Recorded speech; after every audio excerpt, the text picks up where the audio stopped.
heartland of America and the gateway to the West. Good morning, good evening, wherever you may be, across the nation, around the world. I'm George Norrie. Welcome to Coast AM. Next hour, more on the mysteries of the Great Pyramid of Giza with Bob Breyer. The United States, this is a very, very scary story, can expect a terrorist attack using nuclear or more likely biological weapons before 2013. According to a bipartisan commission and a study being briefed to Vice President-elect Joe Biden. It suggests that the Obama administration bolster efforts to counter and prepare for germ warfare by terrorists. And the U.S. military expects to have 20,000 uniformed troops inside the United States by 2011, trained to help state and local officials respond to a nuclear terrorist attack or other domestic catastrophes.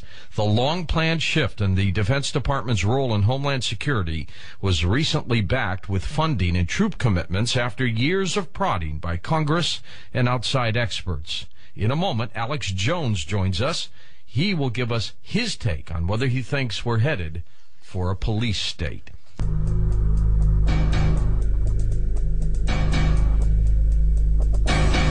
And welcome back to Coast. I'm George Norrie. Alex Jones, of course, the award-winning documentary filmmaker, political researcher, has his own talk show. He's with us now to react to the story about the Pentagon detailing troops to bolster domestic security by 2011. Alex, how was your Thanksgiving with your family? George, it was great, but it was sad because the day before Thanksgiving is when the Pentagon put out that 400-page report, and that's when Gates ordered the abolishment of the National Guard and the abolishment of state governors having any authority, total federalization, and researching this now for the last 13 years, well, 15 years since I learned of it. It's a long-term strategic plan by the private banks to take over the United States. I know that this is to be used against the American people, that our military, with its great history, is basically being destroyed right in front of our eyes. I don't have words strong enough to break down just how serious this is. You know, in 99 and 2000 and 2001, I made 3 films, my police state trilogy, and it detailed and predicted all of this, but only because I was reading the Pentagon documents and what the war colleges were putting out. And it's not going to be 20,000 troops. You know, they announced 1 brigade 2 months ago, and now it's 20,000. You know, from 3,000 to 20,000. It's going to be 1 million domestic spies under the federal government. 1 million paid for by taxpayers. 3 million environmental spies and enforcers. Total federalization of every local city. The CIA and the Army are openly taking over the emergency management centers they paid for, that they put in the last decade in all the counties and cities. Army intelligence is openly spying on Congress, spying on peace groups. It's all over the news. This is our journey into a complete third world system of control, and it's all a rearguard action for the offshore banks that have stolen, according to the Associated Press as of last week, $7.8 trillion in the banker takeover bill. So we are being militarily and financially conquered right now, and I'm so honored to be here because I can't think of a more important subject. In fact, up on Infowars.com and PrisonPlanet.com, we have a detailed article breaking down the history of this, the facts, hyperlinks to every claim we make.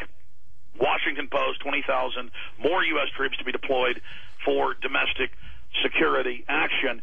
And that's why in the last decade, troops at the Super Bowl, troops at the Kentucky Derby, National Guard troops all over the country with machine guns, nothing to do with terrorism. If you actually read the report put out by Secretary of Defense Gates last week, if you read the quote recommendation put out, they're selling this as if they're just now coming up with this plan for the quote threat of terrorism. But when you read all of these plans that we have linked up on Infowars.com, they state the main mission is oppressing and dominating the American people, civil insurrection, rioting. Because I notice how they bury this phrase, other domestic catastrophes. They kind of bury that in the whole report here that I'm reading, Alex, because they don't want to highlight it. Well, that's right. I mean, that's it exactly. But if you actually read all the Army reports, it is stated with the microwave guns, the sound cannons, all of it.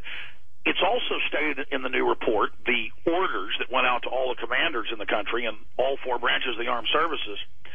It's also stated in there that they're going to be, quote, working with local police. And there's also going to be all of this outrageous public relations propaganda where they're going to have Army helicopters life flighting people.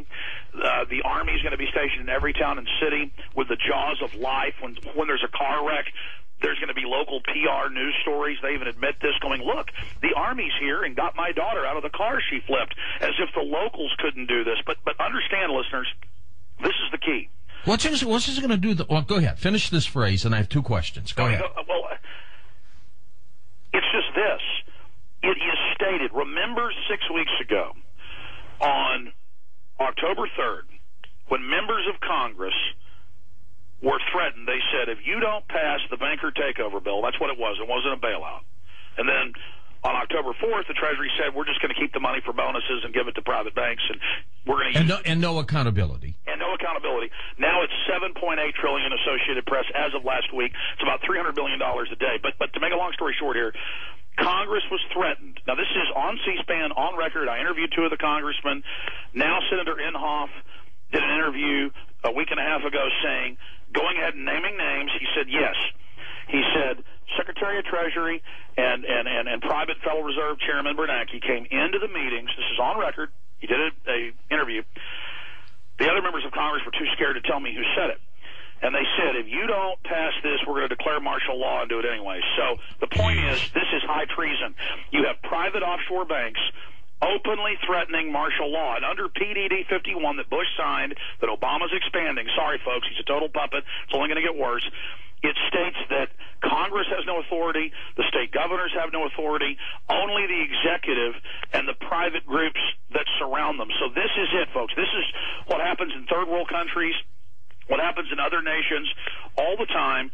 That's the danger of a big military, a danger of a strong federal government, private interests come and buy it off, and then use the military and the police to enslave the people. Now, the good news is, most of the troops I talk to are very upset about what's happening. Most of the police I talk to are very upset. Many of them heard me a decade ago, heard you many years ago, talking about this. So now they're paying attention, and we can politically have the will to point out, A, this is not about terrorism. When they say it's about terrorism, when you read all the documents, 90% of it is about openly oppressing the people, because the Pentagon stated this year, the British Ministry of Defense last year, same system over there, said the people are going to try to remove our government because it is illegitimate, and it's our job to keep the illegitimate government in place. So that's all this is. This is so the bankers, the internationalists, can loot this nation and other nations and keep us from ever bringing them to justice. Go ahead, George.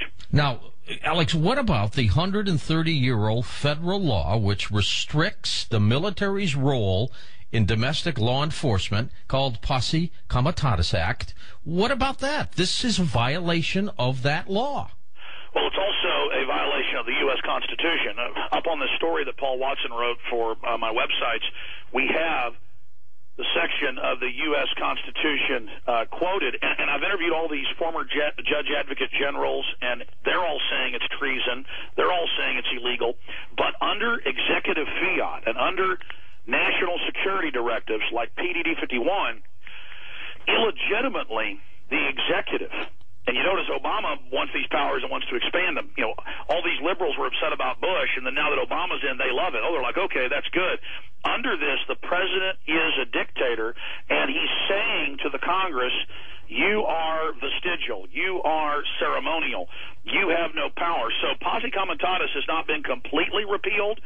They did amend it a few years ago, and if you read Secretary of Defense Gates' own memo he put out, his command letter, 45 pages long, he states that there are 84, quote, recommendations, and that 25 of them have already been implemented. So, look, George, I stumbled into all of this. I was a mainstream, local talk show host in 1996 here in Austin, Texas, a mainline Republican, a mainline Second Amendment guy. And then all of a sudden, we would have towns attacked by the Army with no announcement, people having heart attacks, people dying. I would drive to the towns. There'd be smoking buildings. They would covertly lease buildings and then blow them up as a psych warfare test. I talked to emergency managers, sheriffs, police chiefs. This is saying there were foreign troops involved, that it was under presidential directives for future gun confiscation. Then the San Antonio police chief called me. I went down and interviewed him. Delta Force came in with big bags of money, tried to buy him and the mayor off, saying, we just want to be friends with you. Let us run a covert takeover, and we'll basically pay you money. And so, but many cities, they took the money. And so what I'm telling you is there is a shadow government takeover going on for, I've now discovered, 30 years, and we're now coming towards the culmination. They've done this coup by... More questions for you, Alex, in just a moment, along with phone calls on Coast to Coast AM.